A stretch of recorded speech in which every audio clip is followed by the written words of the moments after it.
पति ने उठाया पत्नी के चरित्र पर सवाल।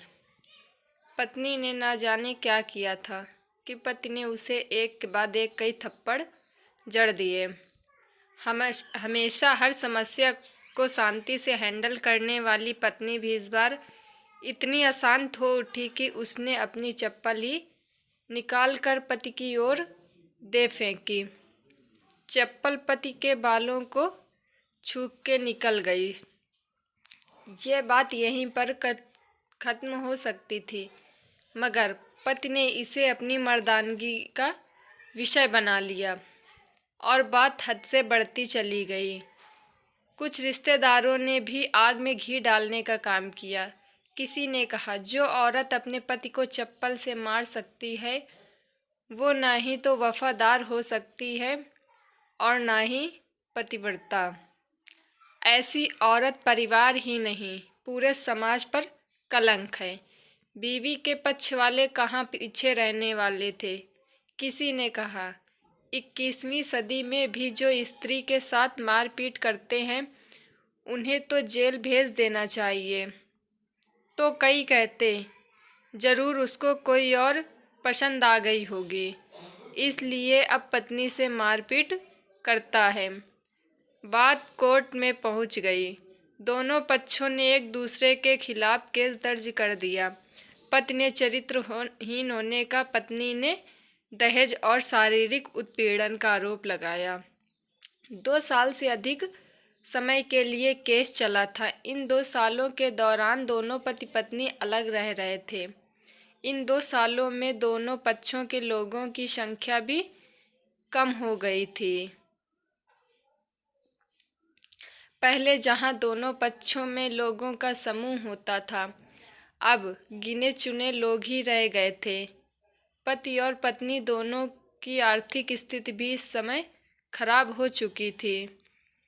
जिन्हें वो अपना शुभचिंतक समझ रहे थे, पैसों की बात आते ही उन्हें भी अपना मुंह मोड़ लिया। अगर कोई देने को राजी भी हुआ तो मोटे ब्याज की शर्त पर।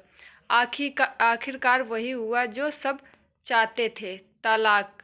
हर कोई खुश था, दोनों पक्षों के रिश्तेदार, उनके माता पिता और दोनों के वकील। लेकिन 4 साल की सुखद शादी और एक सुंदर बेटी होने के बाद मिले इस तलाक से पत्नी दुखी थी और पति शांत।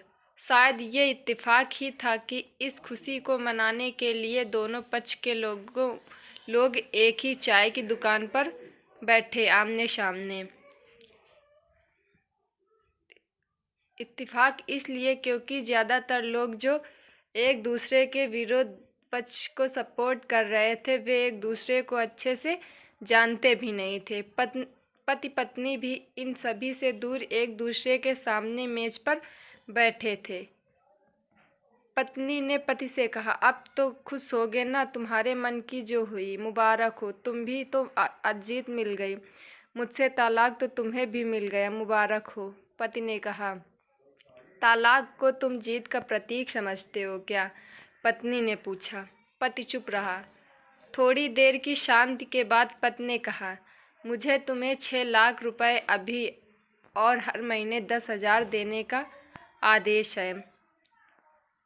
अभी मेरे पास पैसे नहीं हैं, इसलिए हमारा मतलब मेरा जो शहर में घर है उसे तुम्हारे नाम कर देता हूँ। पत्नी बोली, लेकिन उस घर की कीमत तो 17 लाख की है। हाँ, लेकिन हमारी बेटी तुम्हारे साथ है और आगे जाके उसके खर्चे भी बढ़ेंगे, तुम्हें थोड़ी आसानी होगी। पति ने कहा, नहीं नहीं, मुझे सिर्फ 6 लाख ही देना और तुम हर महीने 10,000 तो देने ही वाले हो, मैं मैनेज कर लूँगी।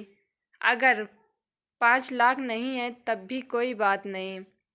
पत्नी बोली। दोनों फिर से शांत हो गए। पति सोचने लगा, कितनी भोली और समझदार है ये औरत जो कुछ समय पहले तक मेरी पत्नी थी, अब और अनजान। ये वही है जो कम से कम खर्चे में घर चलाती और पैसे बचाकर मेरे जन्मदिन पर हमेशा मेरे लिए नए कपड़े खरीद लाती। कभी बीमार भी हो जाती तो पैसे बचाने के लिए मुझे मालूम न होने देती और घरेलू नुस्खों से अपना इलाज कर लेती। मगर घर में कोई और बीमार होता तो तुरंत डॉक्टर के पास लेकर जाती। मेरी हिम्मत मारी गई थी। मैं ही अपनी झूठी मर्दानगी के चक्कर में इतनी बड़ी गलती कर बैठा। पत्नी के दिमाग में भी उथल पुथल चल रही थी। अभी भी वैसा का वैसा ही है। पहले भी खुद से ज़्यादा हमारे बारे में सोचता था और अब भी वही कर रहा है। ये वही आदमी है जो मुझे एक्सीडेंट से बचाने के लिए खुद मोटरसाइकिल के आगे कूद पड़ा था और अपनी उंगली तुड़वा बैठा था। पता नहीं कौन सी मनहूस घड़ी में मैं झगड़ा कर बैठी। पति ने मौन तोड़ते हुए पूछा, अब तुम्हारे कमर का दर्द कैसा है? ज़्यादा तकलीफ तो नहीं होती? पत्नी हल्का सा मुस्कुराई और बोली, अभी भी होता है। अब तो पेट में क्रैम्प्स उठते हैं। वो तो होगा ही। तुम योगा या कसरत भी तो नहीं करती हो। अब किसी गायनोकोलॉजिस्ट को ज़रूर दिखा देना। पति ने कहा, तुम बताओ तुम्हारा अस्थमा कैसा है? अब क्या अब भी दौरे पड़ते हैं? पत्नी ने पूछा। हाँ पड़ते हैं, पहले से ज़्यादा, क्योंकि अक्सर इन्हेलर भूल जाता हूँ याद दिलाने के लिए तुम जो नहीं हो। अब पति बोला। पत्नी के आंखों में आंसू आ गए। वो बोली, तुम्हें मेरे चरित्र पर सवाल नहीं उठाने चाहिए थे तो ये नौबत ही नहीं आती। हाँ मैं जानता हूँ तुम बहुत अच्छी हो। मुझसे गलती हो गई, बहुत बड़ी गलती। मैं लोगों के बहकावे में आ गया था। पति बोला, तुमने भी तो मुझ पर दहेज का इल्ज़ाम लगाया था। वो बोला, गलत था और इस बात का मुझे भी पछतावा हुआ। पत्नी ने कहा। पति कुछ कहना चाहता था लेकिन हिचकिचा रहा था। पत्नी ने पूछा, कुछ कहना चाहते हो? वो बोला, क्या सब पहले जैसा नहीं हो सकता? क्या मतलब? पत्नी बोली, मतलब कि हम फिर से पहले की तरह पति पत्नी बनकर, सच्चे दोस्त बनकर नहीं रह सकते?